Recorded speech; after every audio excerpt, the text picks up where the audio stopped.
Hi class. I just wanted to try something a little different this week. I am going to give you a very quick and brief overview of what we are going to be working on this week. As you can see by this page, it says short story unit. We are going to be beginning the short story unit. This will take us quite a couple, at least 3 to 4 weeks to work on.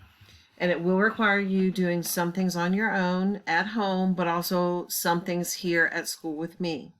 The first thing we are going to be doing is taking notes. There we go. I have our notes up there. The notes will take us probably one full class period to fill out because I like to take my time with them and I like to make sure you understand things. Then we will actually be doing probably the longest of our short stories, which is Ricky Tikki Tavi. However, most students that I have had really enjoy it. So I hope you will enjoy it as well. And I look forward to working with you this week on short story elements, starting with Ricky Tikki Tavi.